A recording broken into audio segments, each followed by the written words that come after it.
Hey everyone, Craig Williams here again with another video tutorial. In this video I'm going to cover the arrangement for the Voodoo People remix and what I've done during each section to help the track flow a little bit better. So away we go. First off, got a 32 bar intro. And as you can see, I've started with just kick, hat and then some vocal samples, and then as the track progresses on, start to introduce the clap here, and then I got the clap and the snare with the reverse snare in there. Got some percussion down here, and then down the bottom here I've got the synths. Got the little white crashes to help add a little bit more.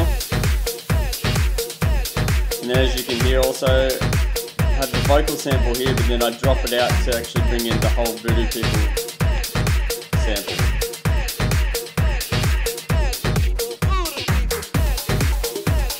Now I've brought in the congas here, and I've changed the hat pattern to introduce a little bit more pace into the track.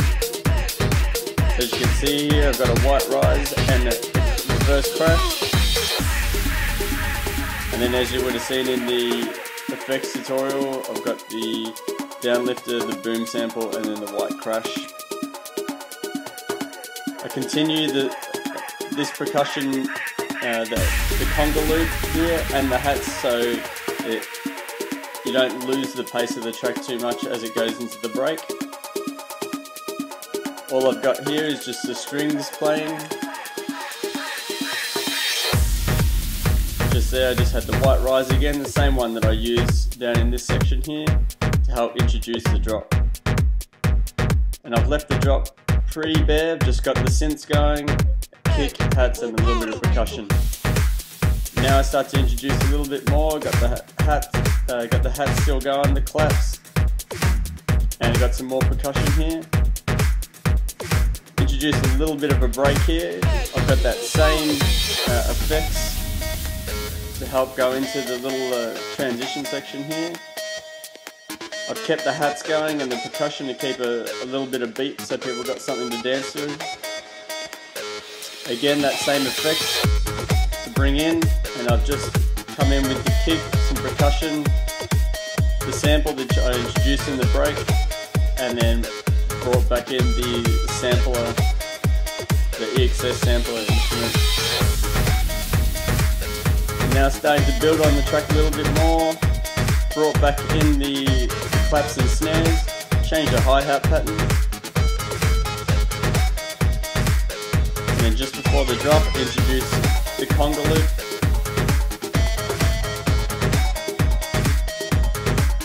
And then comes again that same rise and the reverse crash for the main break. Again, I've got that magic sample that I used in the first break. I've got the same effects running again. Now I'm using the next sample.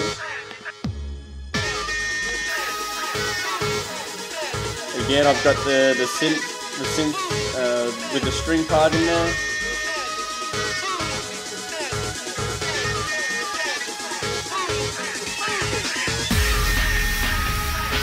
Got those very same samples that I've been using through the whole track. Now as the track starts to build up a bit for the main drop, got that same white rise and reverse crash. Into the main drop, which I've got all the elements playing, congas, all the percussion, hats, claps, kicks, and all the synths running.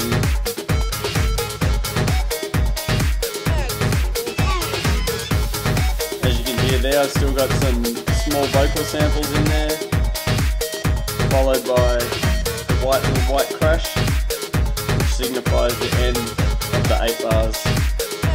See, I've got that in every section, so it gives the DJ a bit of indication on what's coming up.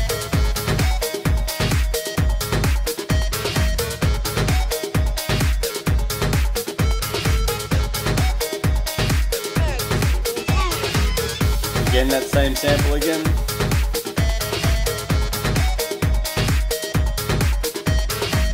Same white rise, and reverse crash. And this is kind of like a little break before the outro. So in this one I've introduced a new sample from the original track. Still got the magic with the auto filter on it. Got those same vocal samples, that same white crash sample there.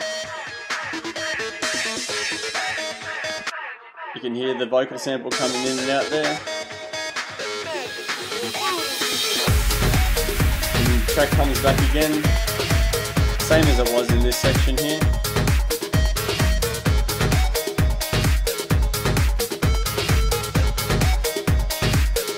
Just got 16 bars of that, and then commences the outro. As you can see on the outro, start to drop out the conga loop and some percussion. Take out all the original samples that I took from the original track. Got the little reverse crash and then the white crash there. Still got the original EXS24 sampler playing there. Again, got these transitional effects so people know that it's the end of the 8, 16 or 32 bars. Drop out the EXS, drop out some more percussion there.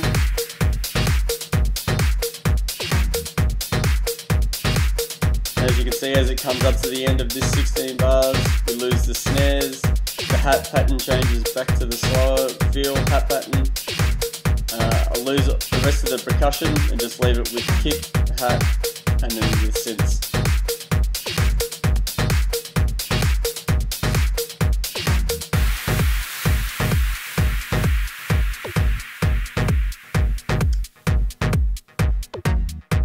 Some things to note with the arrangement.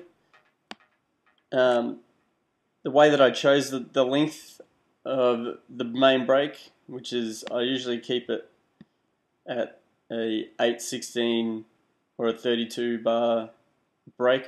This one, as you can see, is 28 bars. The only reason why I've done that is because the original sample was 28 bars, so instead of trying to cut and make it up to 32 bars, I thought I'd just keep it as is. It sounded like it fit, so instead of trying to work something so it doesn't sound good, I just kept it as it was. And then again, a lot of the times I don't have like a small break before the outro, but it seemed to work in this one, so that's why I kept it in there.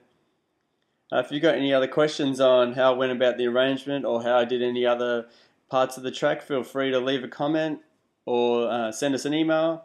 And until next time, see you later.